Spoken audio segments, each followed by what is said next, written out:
Kita lanjutkan kembali perbincangan ini dan ini adalah segmen terakhir. Jadi untuk Bang Gilbert, silakan ya. Hal apa yang bisa disikapi oleh DPRD karena ini sudah di depan mata dan pelaksanaan akan digelar tanggal 4.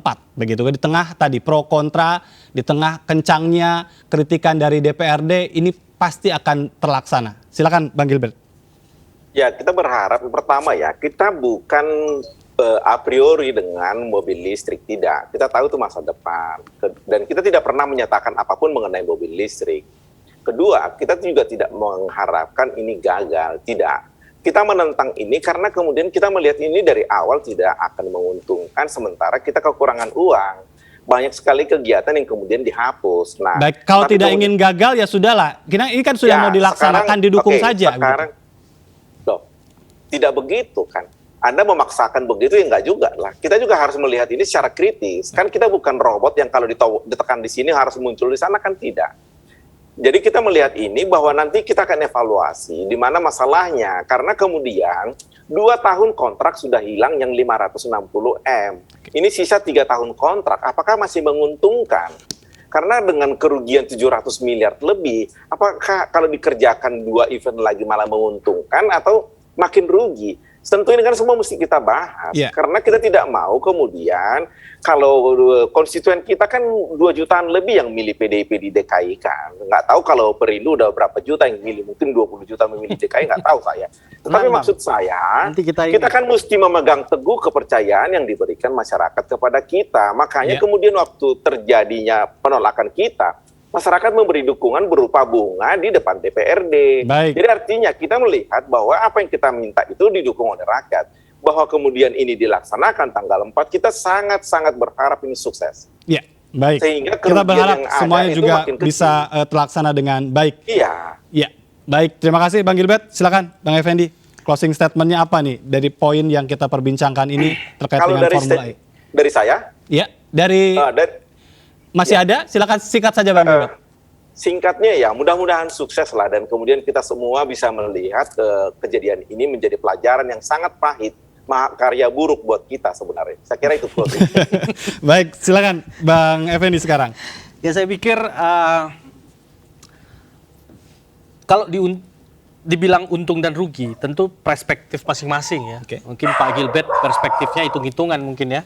Hitung-hitungan harus segini keluar, segini harus masuk gitu. Tapi saya dan mungkin sebagian besar masyarakat Jakarta tidak melihat itu sebagai perspektif untung dan rugi, apalagi dikaitkan dengan anggaran DKI. Toh juga banyak anggaran DKI yang disalahgunakan, dikorupsi oleh anggota-anggota dewan seperti teman-teman sejawat di Kebon Siri sana kan.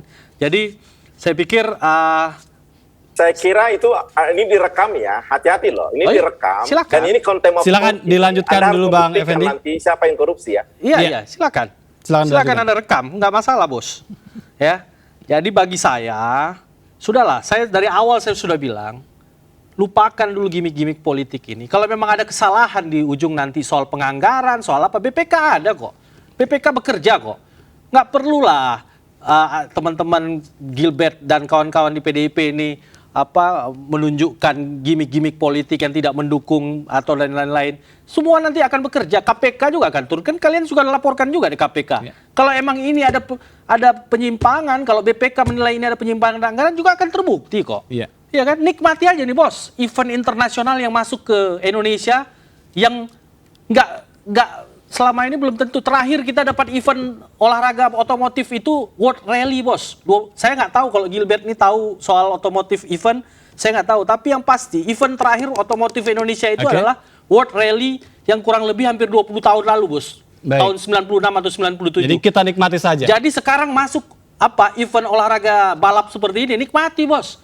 Mungkin si Gilbert nggak tahu dia event begini gitu loh. Kita nikmati itu poinnya. Dan berikutnya saya ke Mas Fitra Eri. Dari persiapan yang sudah dilakukan ya, tinggal menghitung hari, Anda sendiri melihatnya ini bagaimana ya? Bicara tentang adakah hal-hal yang memang menjadi catatan Anda untuk Formula E di Jakarta ini? Silakan. Ya, so far so good untuk persiapannya karena tracknya udah siap dan pembalap-pembalap juga sudah datang. Tinggal pertaruhan terakhir kita adalah berlangsungnya event ini sukses atau tidak. Dan rasanya senang sekali malam ini saya bisa ngobrol sama Bang Gilbert, sama Bang Effendi yang saya lihat semangatnya dua-duanya itu cinta dengan negara kita gitu. Dan saya sebagai pecinta otomotif, sebagai pengamat otomotif, sebagai influencer otomotif akan membantu sebaik mungkin untuk kesuksesan acara Formula E. Dengan semua resource yang saya punya, saya akan dukung, dan saya juga berharap Bang Gilbert juga tetap melaksanakan fungsi pengawasannya, jadi kita bisa melakukan event yang positif tapi tetap semua dalam koridor hukum kenegaraan ini. Dan saya berharap Formula E bisa membuktikan bahwa dia sukses dan dia bisa memberikan benefit bagi negara kita, karena buat kami sebagai pecinta otomotif itu yang sangat kami harapkan. Baik, ya jadi semangatnya kita berdoa untuk suksesnya Formula E dan mari kita nikmati tanggal 4 Juni 2022. Terima kasih Bang Gilbert Simanjuntak, anggota DPRD DKI Jakarta dari fraksi PDI Perjuangan, dan Mas Fitra Eri, pengamat otomotif yang sudah bergabung melalui sambungan Zoom. Terima kasih juga Bang Effendi sudah hadir di studio. Siap, terima kasih. Dan pemirsa, usai sudah MNC News Prime hari ini, mari berbagi untuk masyarakat yang terdampak bencana di tanah air melalui MNC Peduli. Tetap patuhi protokol kesehatan. Saya Ajatul Ratma, sampai jumpa.